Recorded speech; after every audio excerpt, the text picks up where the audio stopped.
when we try to project positivity and we try to change a culture, I've noticed that it has had a positive impact on people just from them coming up to us and saying, man, things are so much better in this arena, or whatever we're talking about, like, and getting that buy back and getting that positive back from people just pushes me to want to be more positive.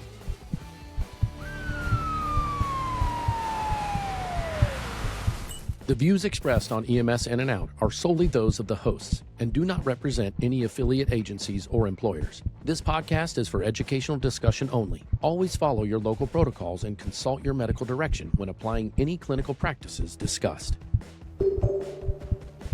Hello and welcome back to EMS In and Out. I'm Kyle Goodnight, one of your hosts, along with Rob Moyers, the other host. How are you, Rob? Good. Hello, everybody. Fantastic. Before we get too much further, let's go ahead and take care of some clerical stuff. Don't forget to like, share, and subscribe. We've got our first couple of subscribers from what we showed last week when it came to the landing page that our podcast is on. So go to that landing page. Of course, we want you to subscribe to the YouTube channel, but we're going to starting a more of an interaction with the people that subscribe on our actual landing page, and including maybe getting some episodes early, or maybe some interactive quizzes, or what's the word I'm looking for? Well, I mean, it's some sort of like like questionnaires, like like we're gonna just, the more subscribers we get, the more chance that we'll be able to create stuff that will help us guide what topics you would want to cover, that kind of thing. So suggestions. Yeah, exactly. So stuff like that to come, nothing right now. We're, this is what, episode 6, I think. So I mean, getting some pretty good, getting people talking about it, getting people sending me emails and text messages about it. So what's been anybody talking about it on your side of things? People, Yeah. A few shared people that we both know that, I ran into and you talked to within the last week, had mentioned that we're looking pretty good in this. And we're in our infancy, obviously, trying to kind of find our way through this, me being kind of new in this world, just, trying to hang out and have fun doing it. I'm telling you, I appreciate it. Thank you. Thanks. I think it's just, just kind of have fun with it and be honest with it. Don't try to sway anyway, be objective and with our truths to what we talk about. And, I think if we continue to do that, people will gravitate and people will have shared emotional reactions to some of the things we're saying. Like, hey, I kind of felt that way too, or I experienced that too. Or the opposite of maybe leadership. I didn't think about that. Or maybe this is something I'd like to implement in our department. So right. Yeah. That'd be great for to tune in and hear people from the street or people in that education role, just get out there and hear what other, clinicians are saying, and being able to bring that back and where our training can go. So today's episode is going to be a little bit of an extension of last week's about the FTO and the mentorship stuff. So kind of talked offline a little bit about this over the last week, and we just really felt that there wasn't enough talked about with the mentorship above and beyond the street level of FTO mentorship. So what does that look like as a department as a whole? And we're going to do our best to make sure that we're very, subjective to this, right? That's one of the things we talked about. We're not going to talk about, our specific departments of where Rob and I both work. We've had, one of the things I've worked at 12 different hospitals when I was a respiratory therapist. I had good leaders, I had bad leaders. Every place in the world will have good leaders and bad leaders, sometimes within the same ecosystem during the same time frame. So without trying to throw any eras under the bus or any time frames under the bus, we're going to try to talk about, what it means to have a positive culture with proper mentorship, and what leadership really means, and what is the role on the leadership of people that are up and coming in their leadership role, and what they're already doing and leading other people or grabbing people and saying, hey, this is not how we do it here, or what have you. We're also going to talk a little bit about the fire-based EMS service. That is one thing we will say. Rob and I both are a part of EMS only service. Don't also do fire. Fire is a separate entity from us. So Rob, go ahead and share with people what's been on your mind since that last show.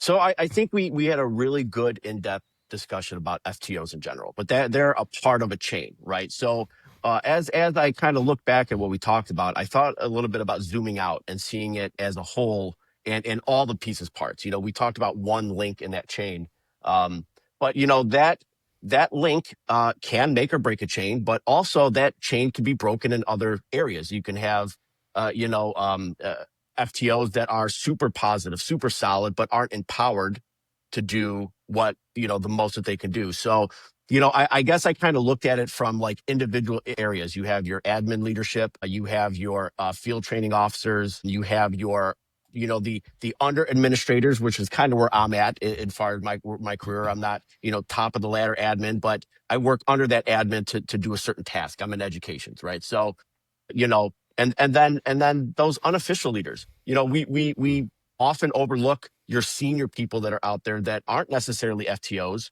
or maybe aren't comfortable officially training but find themselves training anyways. And where do all of those stand as far as coming together and creating a positive atmosphere where there potentially was a negative atmosphere before? You know what I mean? You have Right. to think about, some people who have been through ups and downs. I've been through so many variations of leadership, Yep. and I find myself right now in a very good one, right? And when you have that, when you're that middleman kind of situation, and also part of a union board, and trying to make sure that you're balancing that life of admin and being responsible for your union members. And when you find yourself in a position where positivity and momentum for being an aggressive service is there, trying to get people to buy into that, Yeah. and not just be thinking, well, it's just going to go this way because it has Right. in the past. And it's like, Yeah. no, maybe And not. I think that it's important to understand, just a little bit, we've talked a little bit about my background, and I worked at, I don't know if I've ever mentioned that I worked at 12 different hospitals before I became a paramedic.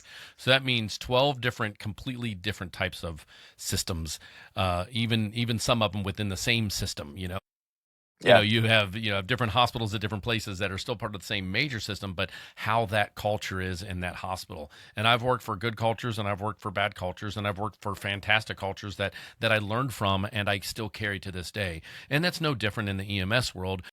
I've been through private ambulances, which is a total different, culture and leadership role and leadership. And the owner is the owner, not just your boss or your chief. He's the owner of the company. He's worried, he's looking at dollars and cents because he's the owner, but he's also, a paramedic that has run and done what you have done in that area. Having leaders that have seen slow melts of good leadership, and I've seen slow increases of great leadership, on both sides of the fence. And I think it's very important to understand that culture is of what starts of what you can make of it. You will always have your negative Nancy's, and those negative Nancy's can be a cancer. And it doesn't mean they need to leave, but they also need to be approached appropriately and managed in a way that one can be supportive of, because you don't know where their negativity could be coming from. And if you're just as negative back to them in the reverse, saying, well, it was way worse back then, or it could be worse. They don't want to hear that. They just, it takes time to change the minds of people that have been burnt. They may even have a little PTSD from it, right?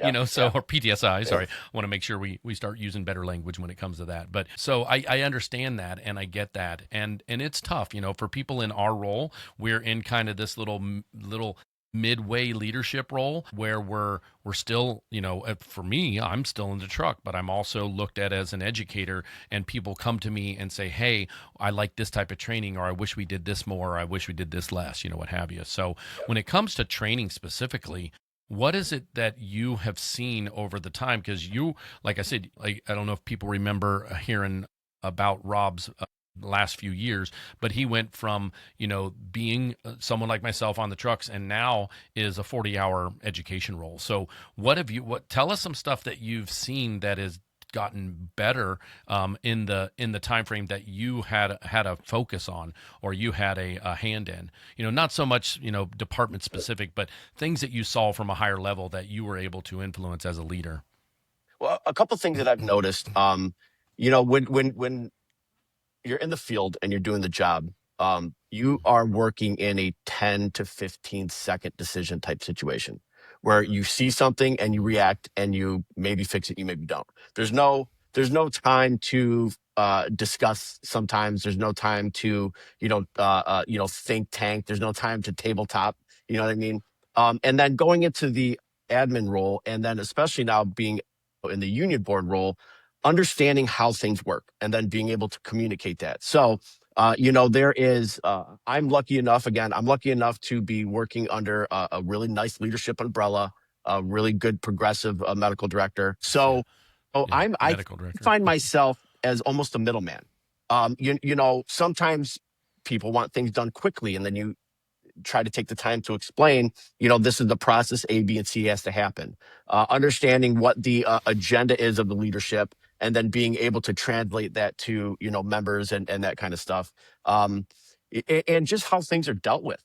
You might have, and I don't mean you, but let's just say like the proverbial, you had a situation where there was no communication with leadership before. And now all of a sudden things are getting dealt with through communication, not through, we have to grieve everything, and everything has to be a process where maybe you could just have conversations with leadership and everybody's kind of on the same page. Well, how do we make this happen, kind of a thing? So one of the things that I've noticed in education is that we were an important part of the wheel. There are way more important entities, in our department. I mean, you can't go anywhere without making sure you have a great supply chain, great IT, all these other things that aren't always face to face with the members. Education is a face to face with the members. So, and I work with a great team, and we're all the same. We're all lifers. We're all EMS people. We all have seniority. And when we try to project positivity and we try to change a culture, I've noticed that it has had a positive impact on people just from them coming up to us and saying, "Man, things are so much better in this arena, or whatever we're talking about." Like, and getting that buy back and getting that positive back from people Hmm. just pushes me to want to be more positive. So, how does that translate to this? Well, that doesn't just have to happen in an education setting. That can happen on a shift. If you're a senior person on a shift, you can kind of make the environment a product of you in a situation where I remember when I first got hired, the senior people, not the administration captains that were out there. Sometimes the senior person on that shift was who everybody looked to. They set the tone. They were like, you respect. I am a reflection of other people that I work for. So if I don't have self-respect for myself, if I'm not coming in and setting a good tone, well, I represent everybody else that wears that uniform. So I have to look at things, and that's what I found in certain senior people that were, to this day, I think about them when I'm in situations, and like, how would they handle this, or what would they do in that situation? You mentioned the negative Nancy type thing. Well, if other people see you approach that person in a way that shows, hey, listen, I care about how you feel. How can we make this better? Well, then they're going to look at you and be like, hey, this guy's, got got his shit together. It's Right. not like going and like dogging somebody in front of everybody and making them look bad. It's your actions will follow you throughout your career. And if you choose to be that positive influence in the industry and really push for, the respect and the understanding of what EMS is now and what it's going to be in the future, I think you just get a majority buy-in. You're never going to get an all. You're going to get a Right. majority buy-in, right? Yeah. And one of the things that stuck out there while you were talking about that, I know that this is something that was never done prior to the newest administration that I'm under. And I think this is it's only an example of something that if you're listening to this and you're wondering what you can approach your administration on, that if they're up for it, is a yearly review. I know that the first time that was ever established to us, it was kind of like this huge gripe fest, right? And there was some positives that came out of that. Like there was some things that had already changed from the new administration, had good feedback, but then it opened up the lines of communication, and good leadership's going to listen to their cohorts and say, okay, well, sounds like everybody's got a problem with with white paint on the walls. Okay, how can we change that? Whatever it may Right. be, so it's, can you talk a little bit about like that, if you are in a system that does a yearly feedback and allows people to speak their mind? Of course, one of the topics that always comes up is, in general, as a whole, as an industry, is not enough money. And I know we've spoke a little bit about that on your end, and different departments that run 24s compared to 12s compared to 24/72s or whatever, reverse 24. So all of that, all that aside, talk a little bit about what a good positive reflection of the systems as a whole, how could that benefit in a culture building? Yeah, I think that in to discuss that, or to answer that question, I would like to talk in a generality. So Yeah. let's say what would be very good to get that type of idea moving forward. Well, availability and communication. Do you have something where, quarterly or twice a year, you set time aside for admin to freely have, field come in and have conversations about, these are the things that we're seeing. Is there a liaison for for your union, like some sort of suggestion box that people can do, and then you start seeing, hey, like 10 times somebody talked about white paint on the walls, right? So but also, you can say, and admin can say, okay, well, we're going to do that, but then you have to be professional. Like, it can't just be Right. somebody coming Right. in and griping their problem that they're having. Correct. And so again, when I talk about this, and we're discussing this topic, zooming out and understand it, I kind of equate it to those six links and I'm not Yeah. trying to shout anybody out, Yeah. but you understand what the Yeah. the The the, the idea is. chain of survival, the chain of leadership, the chain of a good. It could be Right, the chain of good culture. Let's. Oh, there's our right, shirt. There's our T-shirt for this yeah, episode. right, Chain of good right, culture. right. We just have to figure out the six things that go in there. Yeah, exactly. But Well, like I they'll said, come about from our discussion or people's comments. And everybody, don't forget to comment, whether you agree with us or don't agree with us. Be professional, just like you said. Make comments, and we'd always love to hear your feedback. Go ahead, Rob. yeah. No, I'm just, I guess, just to kind of end that, like, you can have one side of this really wanting to do that and the other side not buying in, and then you get nowhere. So it takes a little bit of, uh, ego dissociation. It takes a little bit of this idea of, okay, I'm going to kind of, start over. It's like, you have an argument with your spouse, and then you just are like, okay, well, we need to get over this. And then we need to like, okay, let's finish this. And it can't linger. So Right. maybe problems of the past can't linger. Like, you have to understand where you're at now. And then everybody, all these little links have to say, okay, where are we at? Let's discuss. Let's figure this out. How can we collectively make this a better place? And again, just speaking of, I'm an EMS only based service. We just focus all of our time on EMS and the understanding of, how do we improve, what we're doing? How do we improve, patient care? How do we improve our attitudes on scenes where, we, all of us get those calls. We're like, what am I even doing here? Like, this isn't, Right. you know what I mean? But, one thing I like to say is, every call is an opportunity to be kind to somebody. So you always have something that you could do to somebody to reflect, because, if I'm terrible to a patient, right, and then they call again in a week for their family member, they're going to remember me, not you. So they're Right. going to remember the last person that they saw in that uniform. And as the senior, the people that really have that ability to draw, even, like, you got your charismatic people that are out there that really draw attention of, like, the younger generation that comes in. You have no idea how much tone you set with them, and where they start their career at. And if they see a certain action that is being kind of rewarded, they're going to emulate that, right? Yeah. So who has the responsibility in that situation to really say, I want my environment to be like this? Well, you have the opportunity to make your environment like that. It's up to how you decide to carry yourself. Right. Well, and you mentioned something too in that segment there when it comes to the EMS, the EMS only services that you and I are part of, and two different services, of course, but we are not fire based at all. And I know that talking offline before we came in today and started talking about this subject, we wanted to make sure that we include the fire based EMS group, even though we haven't truly lived it. We've been in and around it, and have been, I've been stationed in a fire department before. We have stations that are inside of fire departments. And so we do understand the culture of the fire guys and gals. But how that could be a little bit different compared, I kind of shared a little bit of something at the beginning about, when I was working in the hospital before I even became a medic. I learned way back then, this is probably 25 years ago, 22 years ago, and the medics that brought a patient in, I said something to the nice lady that we were pulling over to the bed. Okay, ma'am, these firefighters and I are going to help you get over. And the firefighters are like, fire, psh, like if we, I'm stuck on this dang medic today and every day, and it was just like this weird, like negative condensation, this negative tone about the EMS side of fire, which we all know that if it wasn't for EMS, there, in general, we have, what's it, 60-40, if not more, when it comes to EMS calls, even in the fire-based system.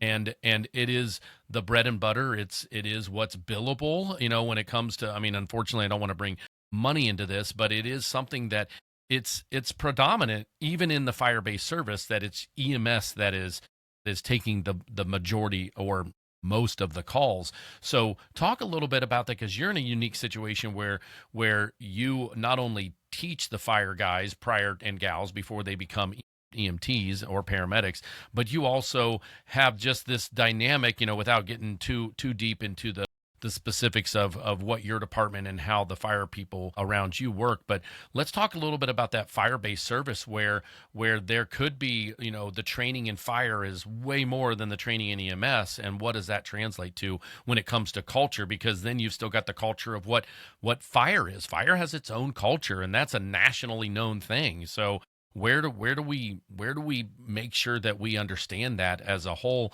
and even as departments that aren't a fire-based service, to understand what they go through? Yeah, yeah. So I am involved in the EMT training for my city's fire department. We work hand in hand with them.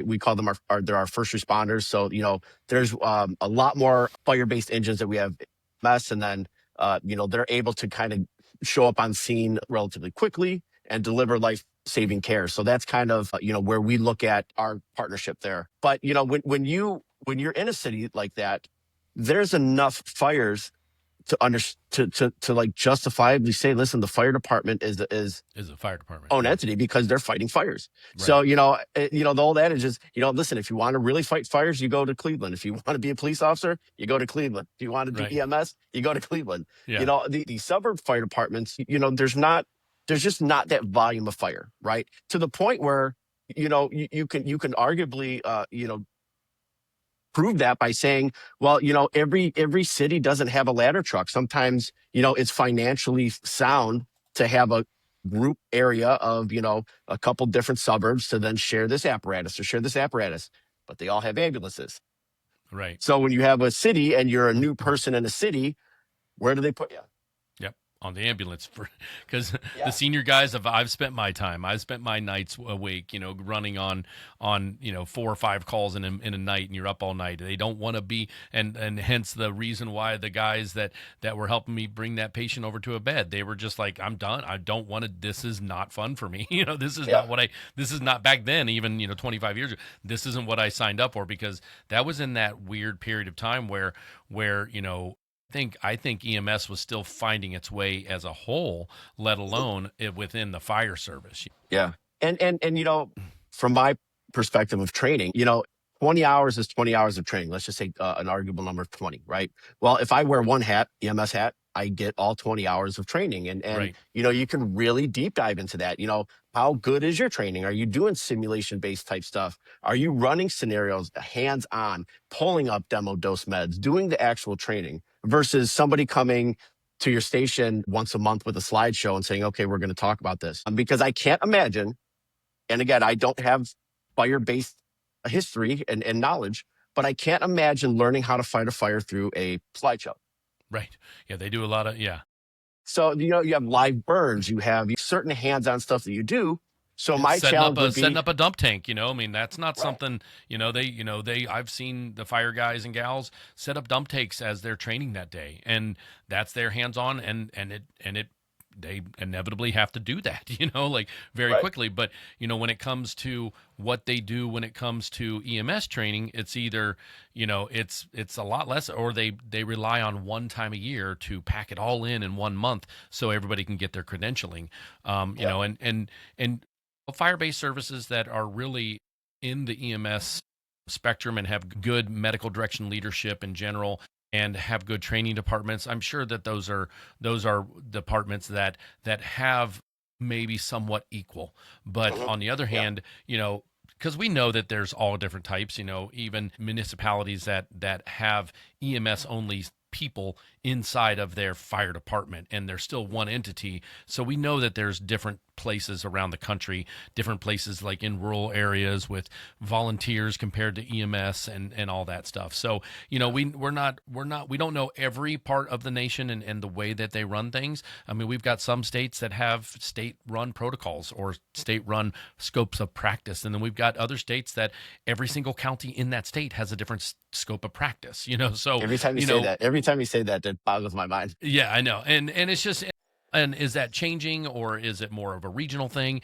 And either way, and that's, we're not experts on every single way that every single municipality or township, county, or state runs their emergency medical services. But this is just that leadership talk, that mentorship talk. So talk a little bit more about how maybe that upper mentorship, like you said, looking at it from a 3,000-foot view of mentorship, can actually affect positively on both entities, on both sides of the fence.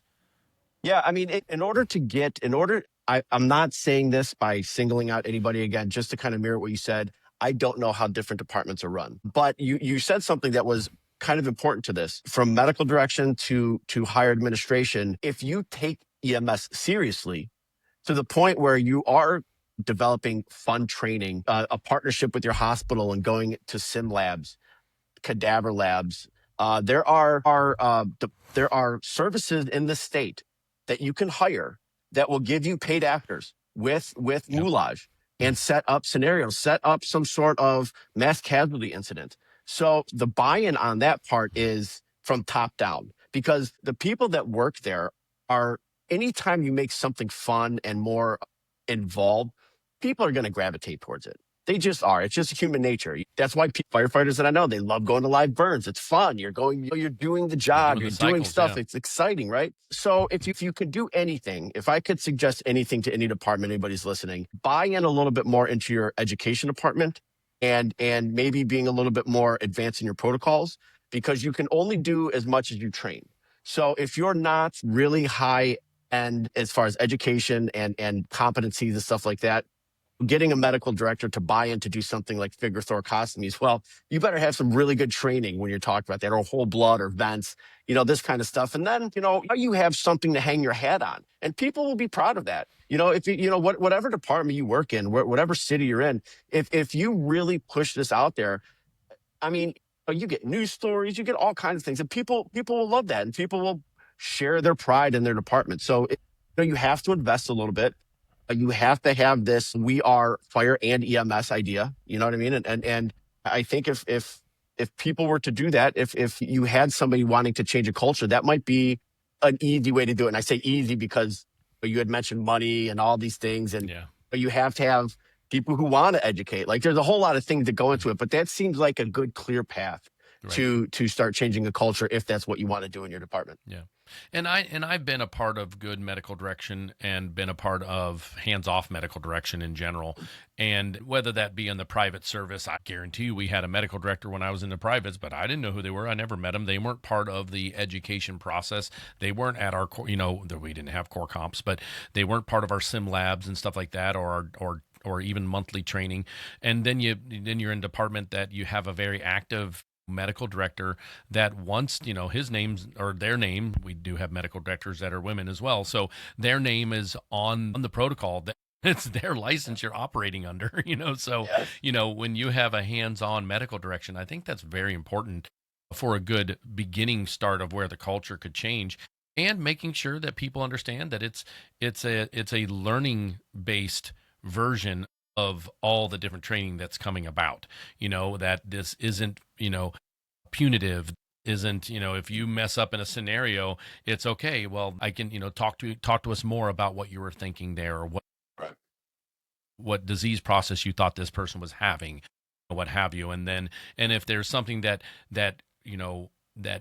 raises itself on multiple situations from multiple crews, you go, wait a second, here's a gap in our training. Everybody missed aspirin in the first 10 minutes. Everybody missed it. Okay, so our next training about chest pain is going to be emphasizing aspirin in the first 10 minutes, and then let's reassess that a year later with another scenario, and then did it change, so those are some things that I've been involved with on the EMS and training side of things in the last 5 years, 6 years. And it's proven to be it's one of our most positively spoke about portions of our I don't want to say administration, of our division is our training group. Our training program has been, we get a lot of really good reviews, even though sometimes it seems like people don't want to train.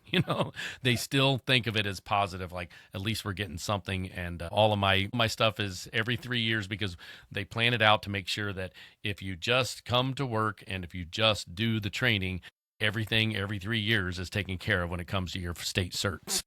Yeah, right. Yeah, and that's bouncing off that. That's kind of the idea that I thought, coming into my role was, I don't want this to just be a checkbox that somebody is able to do when they send it off to the state to say, I'm going to recertify. You know what I mean? So it does take that buy-in, that mentorship, leadership idea of being a trainer and being that face-to-face person with somebody to say, listen, I'm kind of close to the twilight of my career. I mean, I can almost see down that corridor where my retirement is. It's a faint light. But I kind of see it.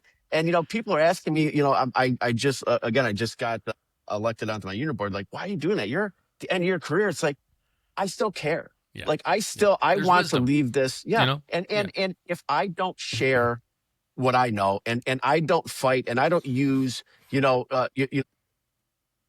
role out there as somebody to influence something being better in my wake, then I'm kind of wasting people's time. I'm wasting that opportunity, and that's how I look at it. And a lot of the stuff that I try to do does not benefit me.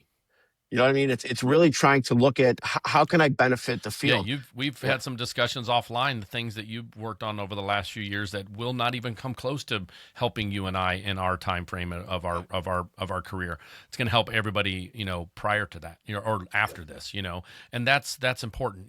That's that leaving that legacy per se. You don't strive for a legacy, but if all of a sudden you've built something that people remember, and that wisdom from the elder medic, the elder person in the department.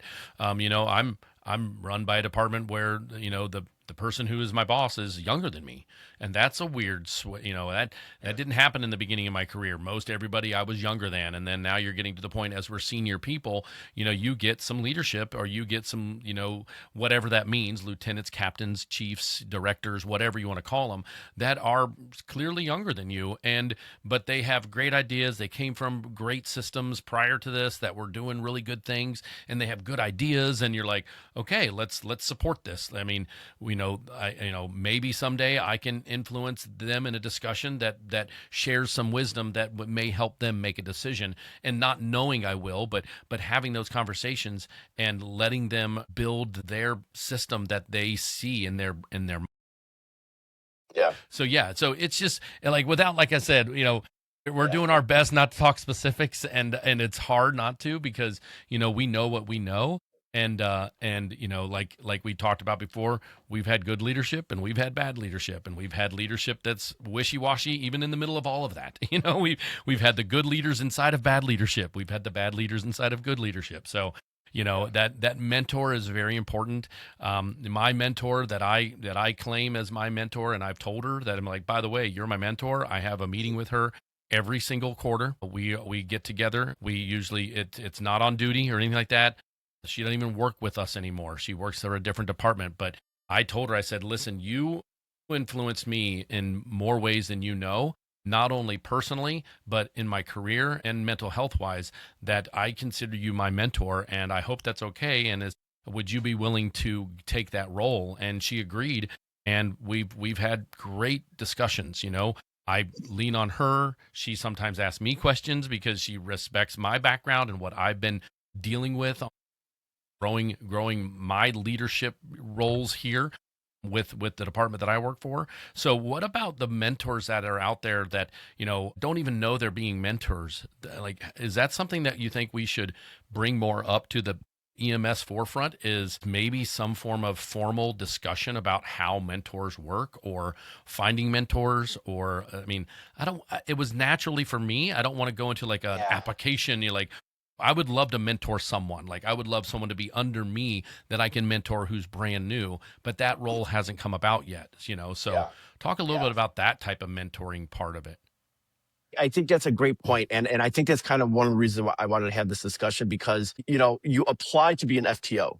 You don't apply to be a mentor, and I say this because I've been on both sides of it in the field, and I've experienced one part of that in education. So when I was in the field as a younger person, you knew who the senior people were, you knew who was hot shit, you knew who was going into a hospital and commanding an audience of doctors and they're listening to what's going on. You work with somebody and that doctor stops and listens to what they're doing and they pick up from where they left off versus walking in and nobody's paying attention to somebody talking and then they do everything all over again. That's a very obvious view of somebody who is respected in their spot.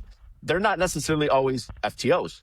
They may Right. just be in a situation where, they like to do their job and they may not even know they are being a mentor to somebody, like you just said. And then at one point, I kind of found myself being that senior person out there and thinking like, well, are people looking at me like that? You know what I mean? So then I Mm-hmm. felt like I almost had a responsibility to be, something, right? To kind of have that mentality versus just existing. It wasn't, I'm just, my day to day walking in, I'm coming to work, I'm doing 12. People might want to actually hear what I have to say or actually might be, trying to emulate, right? So then fast forward to education, I had a very clear mentor who I tried to mimic a lot of his teaching styles. I would watch him teach with no slideshows. One of the reasons why I hate slideshows, like I'll just get up there and talk more than I like group discussion more than I like going through slideshows. But, I watched this person teach and command a classroom. And that was like, okay, that's what I think I'm going to want to be. I'm going to try to, because I didn't have my footing in there. You know what I mean? It was something that I hadn't done. And so, then at some point, I know that there's going to be a time where somebody's going to be looking at me and being like, oh, I like the way that he teaches. I'm going to do that. So I think the mentorship thing comes with your self-awareness of where you are and how your actions reflect to other people.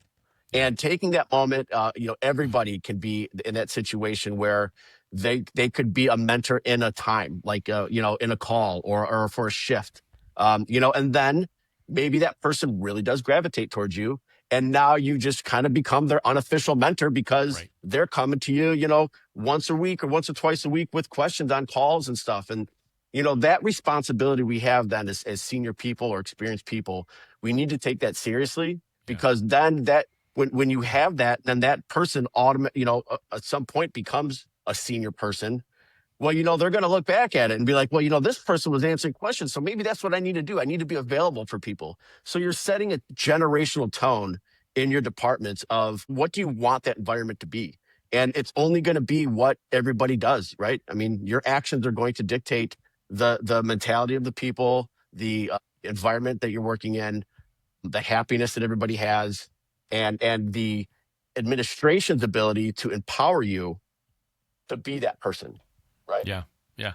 And, one of the things that kind of hit me when you were talking about that part is, sometimes it's nice to see what is new.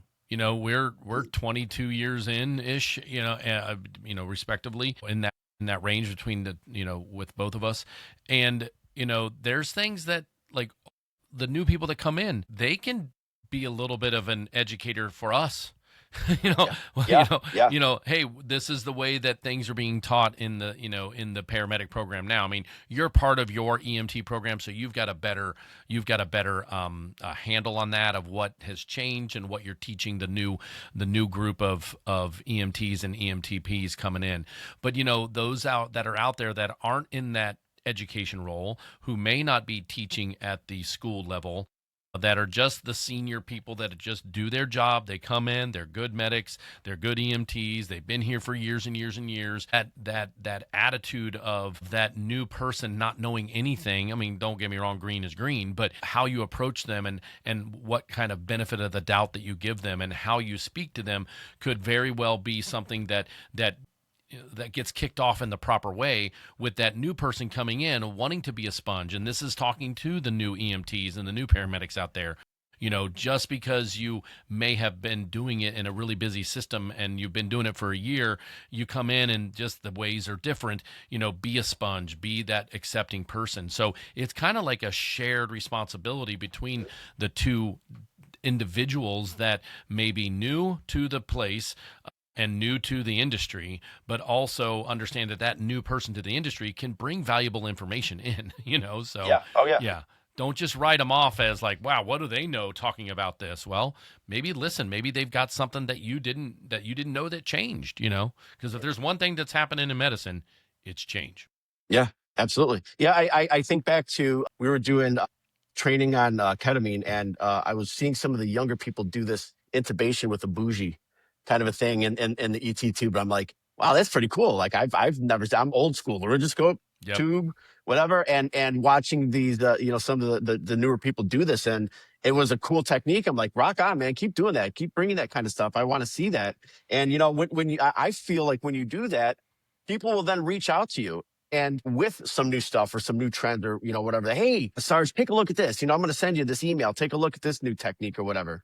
So Yeah. that is that joint buy-in that you're talking about. Somebody being enthusiastic about the job, and then being able to say, like, listen, maybe the way that I do it isn't the hot way to do things anymore. You know what I mean? You have to have a little bit of humbleness to change in that situation. So, and I also want to touch on, because I don't want to leave anybody out. There is nothing wrong with somebody who doesn't have like the enthusiasm, I guess, for lack of a better term, to say, I want to be a leader, I want to be a mentor. Right. It is very much okay to come in and be the person that comes in, you do your job, you go home, it's a job, but you still will, if it's done right, and you come in and you do your job well, and then you leave it at the door when you leave, people will still look at you, because there are people that are out there that are going to be coming through and be like, well, maybe I don't want to be an FTO. Maybe I'm a little shy around people. I don't feel comfortable teaching, but I see this guy comes in every day, truck is clean, doing the right thing, nice to patients. That kind of stuff is being a mentor without being a mentor. I mean, you're still setting a standard of what the next generation of people will be. So I don't want to make it seem like you have to be a mentor to these young people. Right. You don't. Right. Yep. You don't. Yep. Yeah. Don't be a jerk to them either. Right. And make sure that if there is a learning situation, if you're not willing to teach them, that find someone to get them to teach it, to them, or what have you. So. Yeah, man, this we could go days, I think, on this topic, and it's hard not to associate exactly what we're talking about with what Rob and I know, even in being in two different systems. He has a totally different, version of how this works compared to myself and where I'm at and where I've come from. But that's why we're trying to get the general information out there. People, well, maybe either do one of two things. One, cut some slack. Like you said, kindness, y'all. Come on, any good climate, any good company, if there's kindness first, there's going to be hopefully a better understanding of when things aren't so great, when mistakes do happen, or when discipline has to happen, or what have you. Just know that hopefully it's something that comes from a place of growth and the right culture per se. I mean, everybody works in places where somebody's just not a fit, and they could be a fit in a different place. Knowing that that's not, that's a good thing if your department can see that person's not a fit and approaches them in a professional way and says, listen, this is why you're not a fit, and this is why we think you should or shouldn't be with us, or where we think you can go.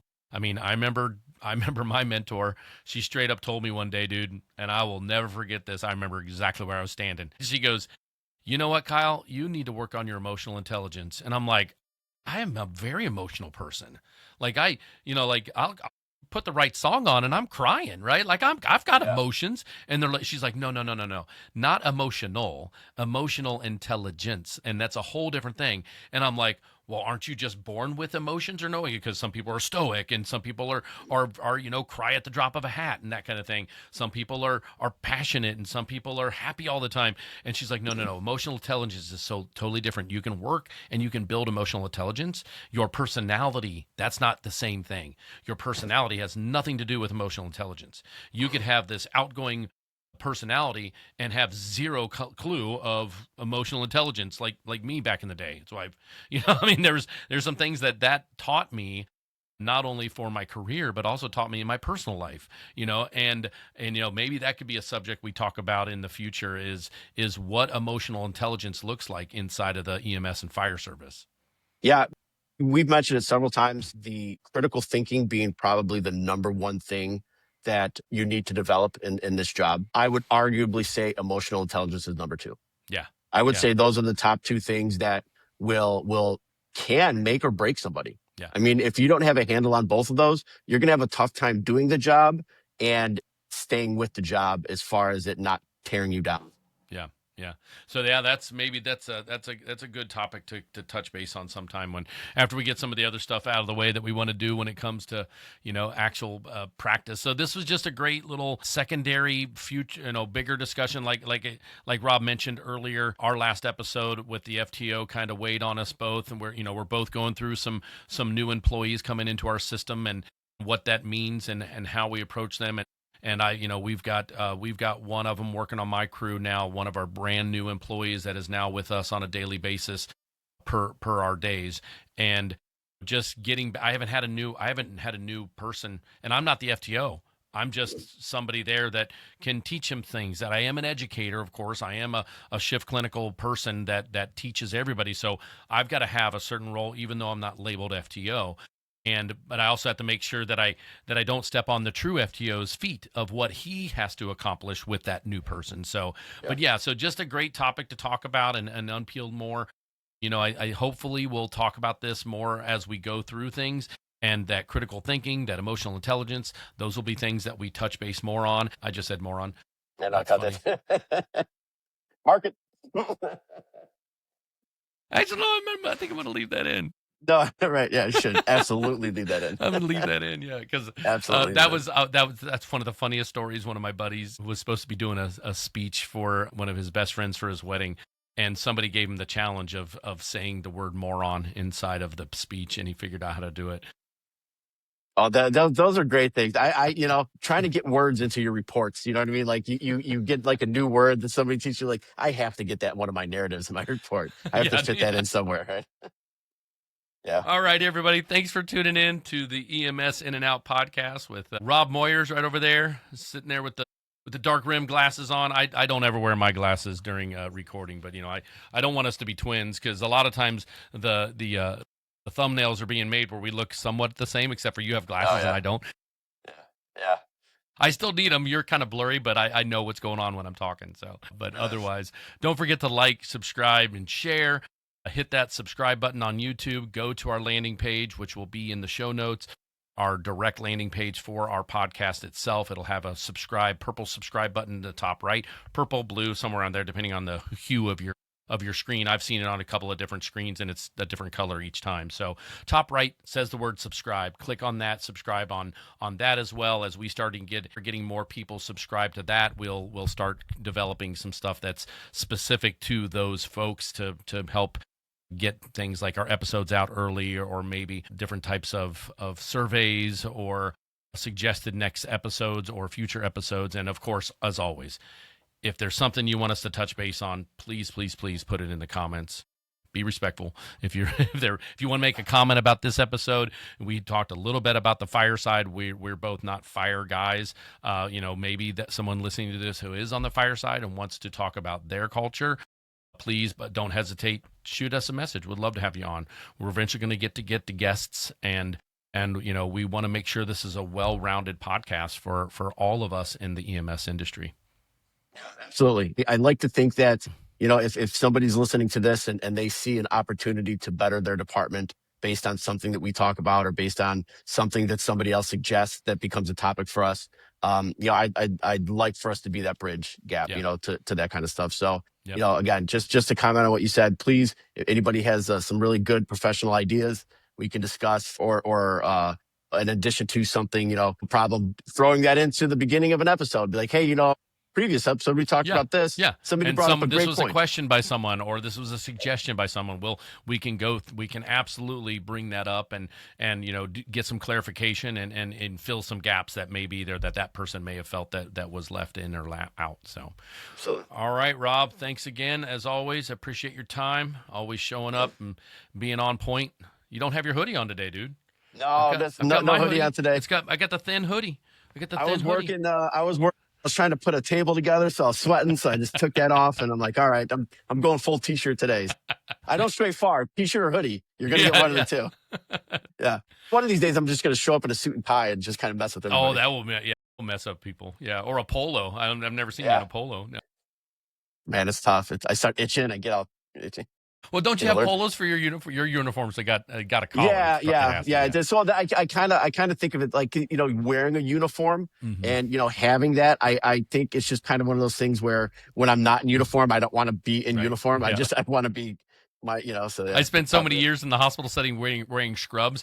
I started not having jeans. I started not having dress clothes. Like, you grow in size or whatever as you get married and drink beer and raise kids, and you don't work out as much. I gained a little bit of weight like in those early years of my hospital days, and I was just like, I didn't like wearing anything else but scrubs. So I'd like be on an off day and either be in sweats or scrubs, or not a scrub top, but at least scrub bottoms. And then I put jeans on. I feel so restricted. And I'm like, and then I start working for the EMS world, and we've got duty pants, which are really nice and comfortable. And so it's like when I put like dress pants on, if they're not the right, I'm really weird about it. Jeans, rarely see me in jeans ever. I have so many hoodies and t-shirts, and then I'm usually jeans. I try to find comfortable ones. I just hate being uncomfortable and just like sitting there in clothes being uncomfortable. With my Class A uniform that we have to wear for certain stuff, it's like I can't wait to take that thing off to get back and just get out of that. So all right, well, that's of course we're leaving that. This EMS in and out. This is the topics. Sometimes we get on little tangents, and that's the in and the out of EMS, not just the city and the rural. So yeah, you see what we did there? Yeah, exactly. All right, guys, thanks for tuning in. Appreciate you always showing up, and once again, like, subscribe, and share. Appreciate your time, Rob. Talk to you later. Hey, everybody. Thank you for listening to EMS In and Out. 2 systems, 1 profession, real conversations. If this episode challenged your thinking, share it with someone on your shift. And remember, keep learning, keep questioning, and always follow your local protocols and medical direction. Please like, share, subscribe, and hit that bell so you'll be notified anytime new episodes drop. And as always, stay safe out there, and we'll catch you on the next call.